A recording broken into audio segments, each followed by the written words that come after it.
Vamos acionar agora o Vincenzo Dalicani para falar sobre o empate entre Atlético Paranaense e Bragantino e também as críticas da torcida ao técnico Wesley Carvalho. Uma ótima tarde para você, Vincenzo. Boa tarde, TT. Muito boa tarde aí aos amigos da bancada. Boa tarde também para o ouvinte que nos acompanha. Pois é, o Atlético empata uma partida que não poderia empatar nessa temporada, mais um empate na Arena da Baixada que poderia colocar o Atlético dentro do G6 do Campeonato Brasileiro. O Furacão agora fica na 8ª colocação do Brasileirão. Claro, tá 1 ponto atrás só do Fortaleza, que é o 6º colocado, mas a 3 pontos do Palmeiras, que é o 4º colocado. O Furacão perde a chance de entrar no G6 do Campeonato Brasileiro. O Atlético teve um início bom, mas um início marcado aí pelas críticas ao Wesley Carvalho, treinador do Atlético. A torcida do Furacão, antes mesmo da bola rolar, já criticava, já cantava o famoso cântico que ficou famoso dos dois clubes da capital nesse momento da temporada, né? O fora estagiário pro Wesley Carvalho. A torcida também chegou a gritar time de pipoqueiros para os jogadores do Atlético. Mesmo assim, o Atlético com um bom início, tem uma finalização do Esquivel de fora da área que assusta o goleiro Cleiton, também tem jogadas boas com o Coelho, mas sai atrás com o gol do Eric Ramírez aí do Bragantino. O ouvinte que nos acompanha aí pelo YouTube, Jovem Pan, Grupo Rick, consegue acompanhar os lances dos 2 gols da partida, o do Ramírez e agora passando na sua tela o gol do Pablo, numa bola sensacional do Bruno Zapelli. Daqui a pouquinho a gente vai ouvir o Pablo, que fala sobre essa bola do Zapelli, fala sobre o lance do gol, que foi um gol muito bonito, bem armado pelo Atlético, mas um Atlético que teve esse primeiro tempo muito marcado pelos protestos da torcida do Atlético ao treinador Wesley Carvalho. No segundo tempo, o Furacão também começa bem, tem grandes chances, coloca uma bola na trave com o Eric de cabeça, depois de um belo cruzamento do Canóbio, mas depois das mudanças, como o Dalk bem destacou aí no início do nosso programa, o Wesley Carvalho faz 3 mudanças no segundo tempo, né? Substitui o meio campo inteiro, o Eric, o Fernandinho e o Bruno Zapelli, entram o Moura, Alex Santana e o Rômulo no time, e aí o Atlético cai um pouco do nível, perde a sua intensidade na partida, chega próximo até de tomar o gol que daria a vitória para o Bragantino, mas a partida termina 1-1, e com 1-1, com um apito final, voltam as críticas ao Wesley Carvalho, voltam os gritos de fora estagiário, e o Wesley Carvalho falou sobre isso. Daqui a pouquinho a gente vai ouvir as falas do treinador do Atlético e será mantido pela diretoria do Furacão. A decisão foi tomada nesta manhã. Alguma parte da diretoria do Atlético considera que é necessária uma mudança, que precisa se fazer algo diferente nesse Atlético, mas a decisão geral e a decisão de Mário Celso Petralha, que é quem manda no Atlético desde 1995, continua mandando, voltou oficialmente a comandar o clube lá na sexta-feira. Ele publicou uma carta ao torcedor do Atlético externando essa situação, oficializando sua volta ao conselho administrativo do clube, mas já estava há uma semana no comando do Atlético, inclusive depois do Atletiba, e foi ele quem manteve o Wesley Carvalho no comando. A voz forte no Atlético ainda é de Mário Celso Petralha, que decidiu mais uma vez por manter o Wesley Carvalho. Então o Atlético, neste momento, claro, o futebol é dinâmico, as coisas podem mudar,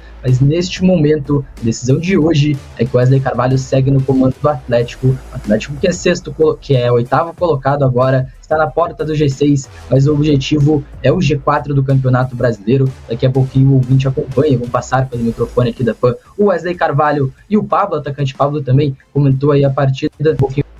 Mas o fato é que o Atlético só volta a jogar daqui 9 dias agora, né, no dia 18 de outubro contra o Grêmio em Porto Alegre. Confronto direto, mais um, para tentar entrar no G6, coisa que o Atlético tem muitas dificuldades em conseguir. Em mais um jogo que o Atlético finaliza mais de 20 bolas, finaliza bem, consegue criar chances e não vence na Arena da Baixada. Permanece no cargo até aqui. É exagero do torcedor as críticas ou não? Muita gente reclama que ele demora pra mexer. Isso você concorda, Dalk? Então, ontem ele demorou pra mexer e mexeu errado. Na minha opinião, né? Eu achei que ele precisava um pouquinho mais de dinâmica. Ele tirou o Zapelli cansou aparentemente. Só que... O Zapelli foi mal ontem, viu? Eu achei assim, ele foi um cara que foi pouco participativo no jogo. Assim. É que ele participa do lance-chave, né? No gol do Pablo e tal. Eu até postei nas redes sociais, o Vincenzo publicou o vídeo. Cara, a forma como ele domina a bola no lançamento do Bento, que ele clareia o jogo inteiro, ele domina girando e olha pra frente. É que a gente espera do Zapelli aquilo que ele fez no gol praticamente o jogo todo. Mas é que existe uma inconstância. Até porque, eu volto a falar isso, e eu sempre repito essas coisas, porque ele é muito jovem ainda. Né? E eu falei muito disso do Canóbio. Eu passei o começo do ano inteiro criticando o Canóbio, mas sempre pontuava. Ele é muito jovem, ele tem muito potencial de crescimento. E o quanto o Canóbio está chamado de novo pra seleção, é um absurdo. Né? E o Zapelli vai evoluir. O Zapelli vai se encaixar ainda mais no futebol brasileiro. Só que assim, a questão do Wesley, eu achei que ele mexeu errado. Tudo bem, ele tira o Eric porque ele precisa tirar o Eric. O Vincenzo até lembrou durante a jornada, e eu critiquei, eu falei, não tirava o Eric. O Vincenzo teve a lembrou, lesão, né? Que ele teve a lesão durante a semana, que ele perdeu alguns treinamentos. Beleza, colocou o Alex Santana. Mas eu não tiraria o Fernandinho. Eu não colocaria o Hugo Moura naquela situação. Quer tirar o Fernandinho? Poderia ter tido talvez uma outra. Não dá pra tirar os dois, eu acho, né? Eu também acho. E ele tirou os dois. Se você tirar o Eric, você não pode tirar o Fernandinho. Se você tirar o Fernandinho, não pode tirar o Eric. Isso, né? Mas daí vem o grande ponto. E se ele coloca o time mais pra frente, como eu vi muitos torcedores nas redes sociais pedindo?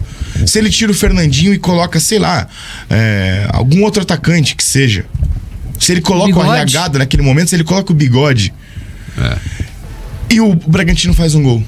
A culpa ia cair em quem? Nele também, né? Nele, porque que abriu o time. E aí que vem o grande problema.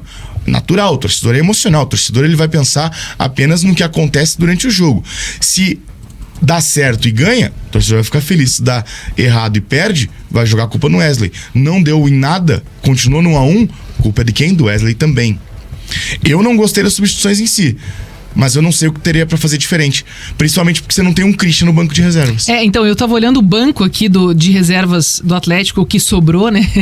E realmente ele tinha pouquíssimas opções, né? Tinha os meninos. Tinha os meninos, que poderia talvez ter arriscado, enfim. Mas é aquela coisa, você coloca e dá certo, você coloca e não dá certo, né? Oi, Vincenzo. Não, ele criticou na coletiva a base do Atlético, disse que foi ver a partida do Sub-20 do Atlético e não viu nenhum com capacidade de poder jogar entre os profissionais. E aí é uma contradição porque o Felipe Chiquete e o Lucas Beleze, 2 jogadores do Sub-20, estavam no banco de reservas. Então mostra também essa falta do elenco do Atlético, nessas lacunas do elenco do Furacão. Isso eu achei meio estranho. Não gostei muito dessa declaração.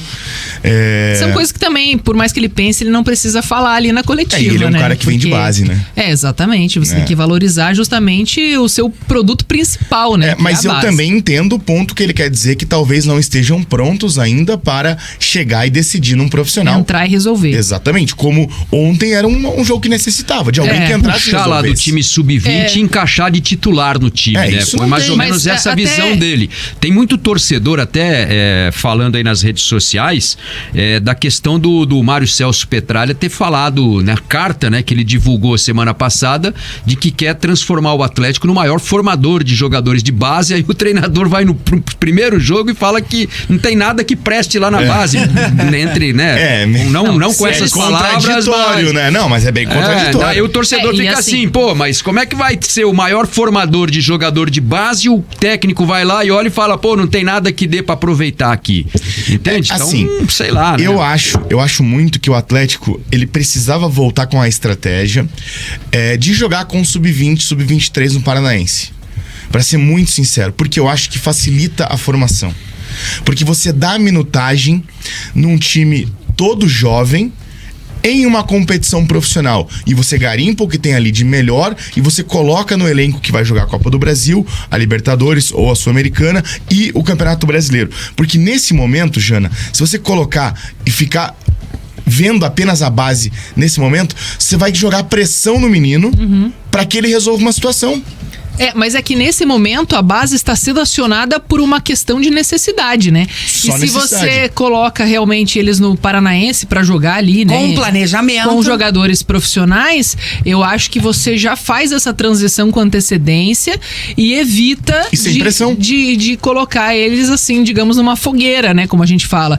Porque como ele falou também, o Wesley Carvalho na coletiva, o Canóbio também foi um jogador que foi criticado em alguns momentos da temporada. E hoje ele é um cara fundamental no elenco do Atlético, é um dos destaques, está sendo convocado aí o tempo inteiro. E o Zapelli era dúvida também se ele ia entrar como titular ou não. É outro jogador que ele acha que ainda precisa, né, de algumas lapidações ali para conseguir ser titular absoluto. E ele observa muito o jogador no treino. Depois ele acabou ganhando a oportunidade como titular e também foi questionado sobre o Arriagada. E o Arriagada também, ele deixa claro que não tá 100%, não tá pronto para ser titular desse time, né? Mas entrou e entrou bem, né? O Arriagada é praticamente um desses jogadores de base, né? Porque ele, pela idade e tal, ainda... Acho que o Arriagada tem tempo, não precisa se precipitar com ele, de queimar até o cara, né? Ele tem que entrar assim...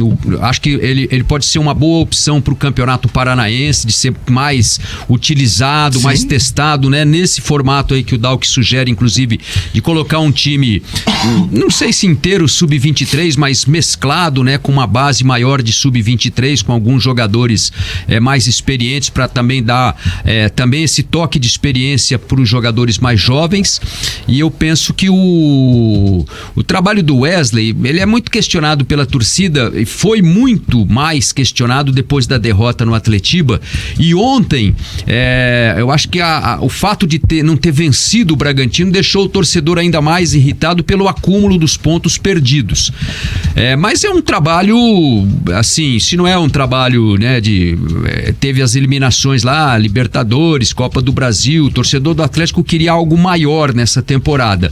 E de repente ele tá vendo, inclusive, a vaga para Libertadores começar a escapar entre os dedos, né? Porque ontem era um dia do Atlético ganhar posições, o Atlético manteve a mesma posição, beneficiado pela vitória do Coritiba, lá contra o Atlético Mineiro, mas foi superado pelo Fortaleza, né? Que é um time que tá em ascensão, tá na final da Sul-Americana, tá vivendo um grande momento, né? Tem um belo time, né? Placar perigoso. E tava 2-0, virou lá em Fortaleza, né, e tal.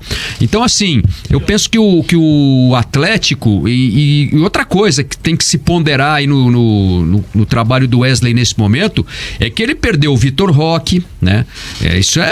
O Vitor Roque é o artilheiro do time na temporada. Ele perdeu o jogador da lateral, o único que ele tinha, porque o outro foi vendido, que é o Kelvin, daí trouxe o Bruno Pérez, que é um cara que ainda tá em fase de aprimoramento físico e tal, né? É um caso parecido lá com o do Gessé Rodrigues lá, né? O cara foi titular no Atletiba e não foi nem relacionado no jogo de ontem. Sim. Ou seja, então, o que o cara tá fazendo no elenco, assim, num momento desse, né? Tá numa reta final, faltam poucos jogos. Então o Atlético vai ter que acelerar, aproveitar essa data FIFA aí e acelerar o processo de preparação do Bruno Pérez, né? Porque ele só tem o Bruno Pérez hoje para jogar na lateral, né? E ontem teve que improvisar. O Canóbio fez uma partidaça de lateral ontem, mesmo, né? A gente até especulou antes do jogo em que posição vai jogar o Canóbio. Eu falei para você, não, vai jogar de lateral. Na escalação aqui, eu acho que ele vai ser ele vai jogar de lateral direito. A gente tava nessa dúvida da lateral direito ou esquerdo, né? Se ia ser o Coelho, se ia ser o Canóbio, né? Mas pela característica, assim, eu achei que o Canóbio ia jogar mesmo na lateral direita, como ele jogou, e jogou muito, né? Foi escolhido até pela gente